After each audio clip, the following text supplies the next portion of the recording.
Good morning all students. Live class में आप सभी का स्वागत है।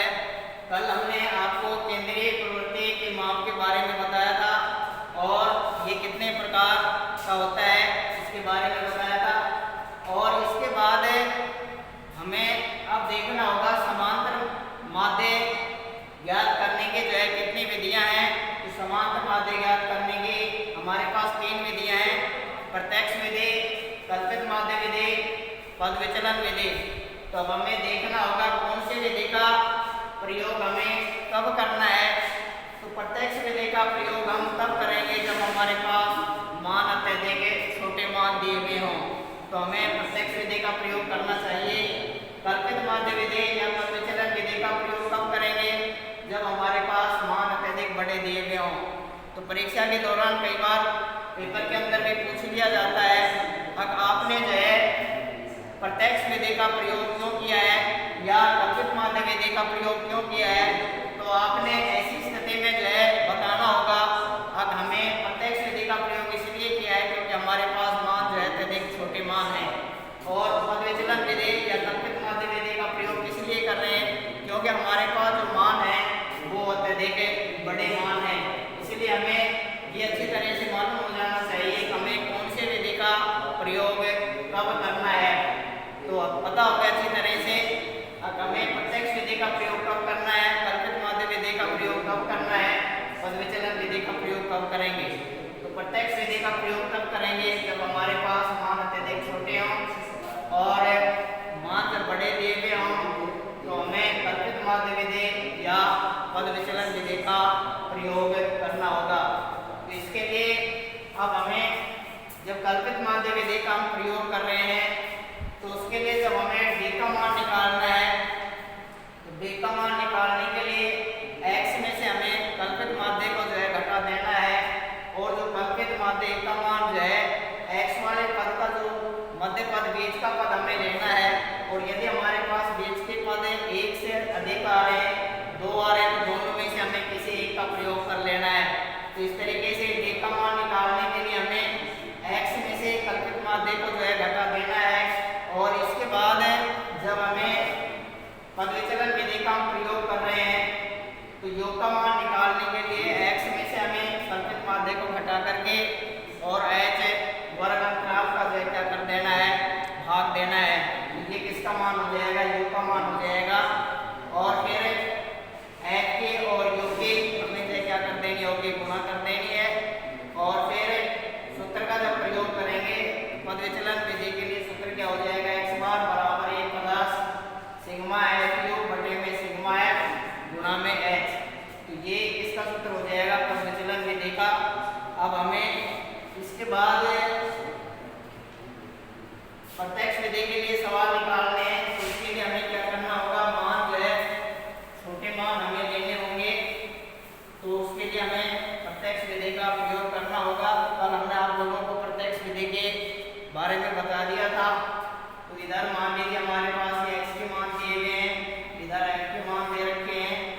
तो हमें अब x के जो मान है वो हमारे पास 2, 4, 3, 1 और 1। अब इधर f के मान दे रखे हैं 1, 2, 3, 1, 2। अब ये मान हमारे पास है ऐसे मान है, छोटे मान है। तो हमें प्रत्यक्ष विधि का प्रयोग करना होगा। तो प्रत्यक्ष विधि के प्रयोग करने के लिए हमें f और x की जो है क्या करनी होगी, गुणा करनी होगी।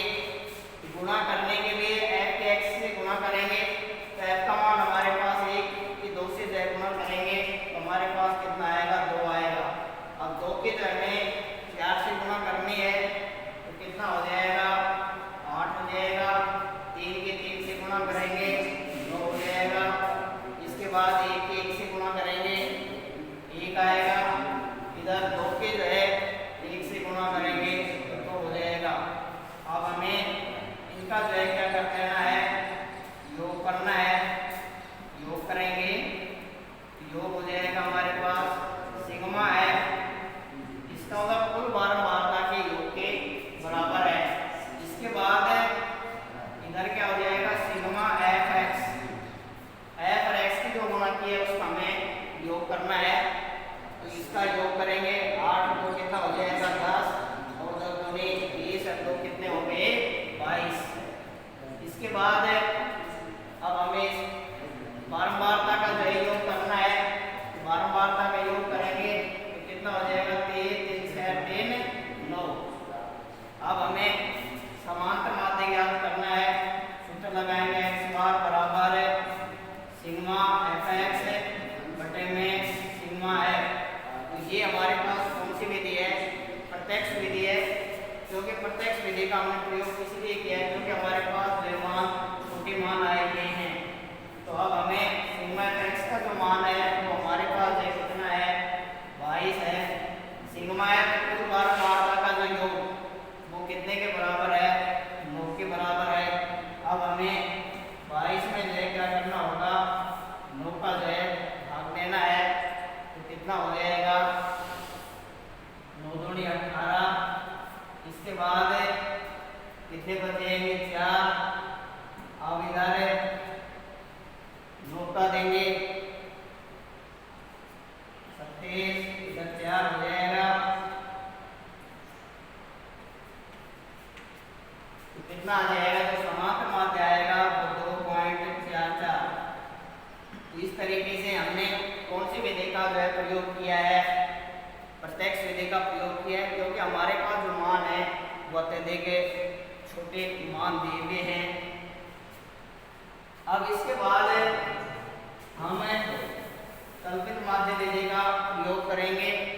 कल्पित माध्य विधि का प्रयोग करने के लिए अब हमें देखना होगा कल्पित माध्य विधि का प्रयोग किस तरीके से करना है।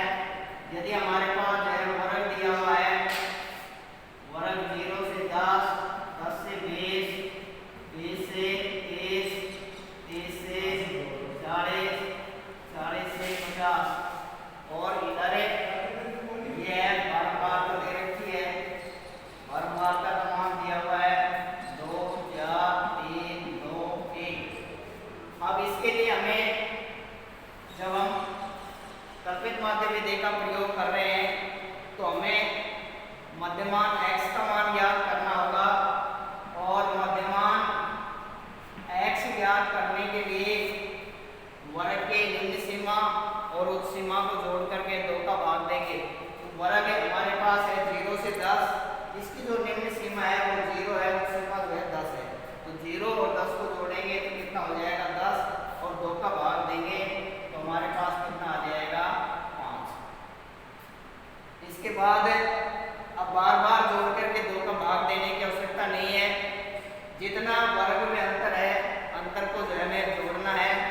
तो अंतर हमारे पास कितने का है 10 का अंतर है, 5 में 10 जोड़ेंगे कितना हो जाएगा 15, 15 में 10 जोड़ेंगे कितना हो जाएगा 25, 35, और कितना हो जाएगा 45।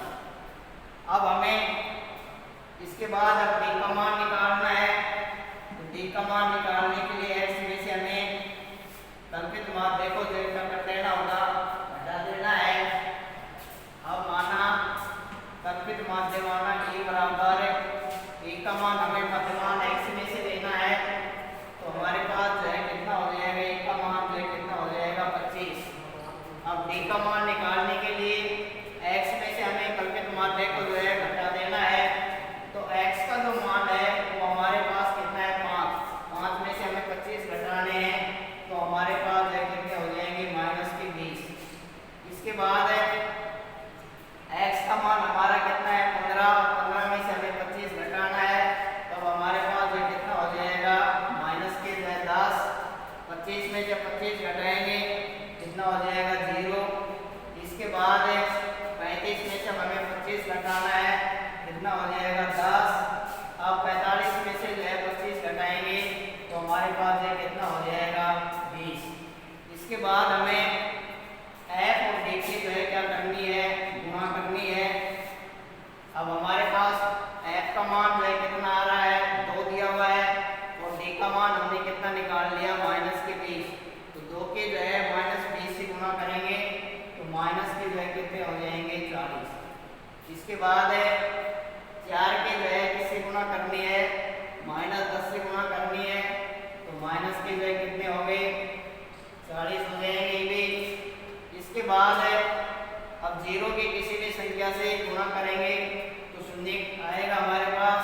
अब इसके बाद 2 के जगह में 10 से गुणा करनी है तो कितना हो जाएगा 20। इसके बाद 1 के जगह 20 से गुणा करेंगे तो कितना हो जाएगा 20 हो जाएगा। इसके बाद अब हमें योग कर देना है, योग करेंगे यहाँ पर योग हो जाएगा हमारे पास सिग्मा एफ, बारंबारता का सही योग करेंगे। इसके बाद अब हमें इसका योग करना है, सिग्मा एफ डी का योग करना है। तो इसके लिए हमें क्या करना होगा, माइनस के जो संख्या है उनको एक जगह जोड़ना है, प्लस की संख्याओं को जो है एक जगह जोड़ना है।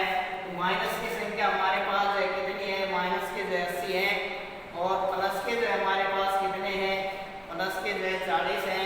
तो संख्या एक घटाएंगे तो हमारे पास किसकी ज़्यादा संख्या बच रही है, माइनस के जो है 40 ज़्यादा बच रहे हैं। तो हमें यहाँ क्या करना होगा, माइनस की 40, सिग्मा जो एफ डी का मान है वो हमारा कितना हो जाएगा, माइनस की 40। इसके बाद हमें अब बारंबारता का योग करना है। तो बारंबारता का योग हमारा कितना हो जाएगा, जोड़ेंगे, 2 4 कितने हो गए 6, 6 3 कितने हो गए 9, 9 3 कितने हो जाएंगे 12। ये हमारे पास जो है सिग्मा एफ बारंबारता का योग हो जाएगा। अब हमें सूत्र का जो है प्रयोग करना है। तो सूत्र का प्रयोग करने के लिए क्या हो जाएगा, x बार बराबर है x बार, सूत्र का प्रयोग करेंगे x बार बराबर है a plus sigma F D बटे में सिग्मा एफ। अब हमें a का मान रख लेना है। तो a का मान हमारा जो है कितना है, तत्विक माध्यम ने कितना लिया है 25 प्लस, अब हमें देखना है जो सिग्मा एफ डी है वो हमारे पास जो कितना है, माइनस के जो है 40 बटे में। इसके बाद सिग्मा एफ कितने हैं 12 है। अब ये प्लस और माइनस में क्या हो जाएंगे, इसके हो जाएंगे माइनस के हो जाएंगे, तो माइनस के 40 बटे में 12। अब हमें जो क्या करना है, इसको 4 से जो है काट देना है। संख्या यदि कट रही है तो काट देंगे, तो हमारे पास संख्या कट रही है। अब हमें जो कितने से काटना है, 4 से काटना है। तो यहाँ से कितना हो जाएगा 10 आ जाएगा, और इधर कितने हो गए 3, कितना हो जाएगा 25 माइनस 10 बटे 3। अब हमें या तो जो है क्या करना है, इसका लघुत्तम लेना है, या 10 में जो है 3 का भाग देकर के 25 उसमें से जो हमें क्या कर देना है, हटा देना है। तो अब हमें लघुत्तम ले लेते हैं। तो लघुत्तम हमारे पास है कितना हो जाएगा, 3 लघुत्तम हो जाएगा। 3 एकम 3, और 3 को जो कितने से गुणा कर देंगे, 25 से गुणा कर देंगे। तो कितना हो जाएगा 25 75 माइनस 3 का 3 में भाग देंगे, 1 आएगा, 1 को किससे गुणा करेंगे, 10 से गुणा करेंगे, तो कितना हो जाएगा 10। तो अब हमें क्या करना है, 75 में से जो है 10 को हटा देना है। तो ये हमारे पास है कितना आ जाएगा 65 बटे में 3। अब हमें 65 में जो है कितने का भाग देना है, 3 का भाग देना है। तो 3 दूनी 6 हो जाएंगे। इसके बाद जो है क्या करेंगे, 5 उतार लेंगे। इसके बाद कितने पे जाएगा, 1 बार जा रहा है। अब कितने बच जाएंगे 2, इसके बाद पॉइंट लगाएंगे। अब इसके बाद 3 का जो है किसमें 20 में भाग देना है। तो 3 से 18 कितने पे जाएगा, 6 पर जाएगा। फिर 2 उतारेंगे। इसके बाद जो है कितने पे जा रहा है, 6 पर जा रहा है। तो इधर कितना बच जाएगा। अब यदि हमारे पास शेष आधे या आधे से ज़्यादा बच रहा है तो हम एक अंक को जो है जोड़ सकते हैं। तो यहाँ हमारे पास कितना हो जाएगा 21.67। ये हमारा जो है क्या हो जाएगा, समांतर माध्य। तो ये हमारे पास कौन सी विधि थी, कल्पित माध्य विधि।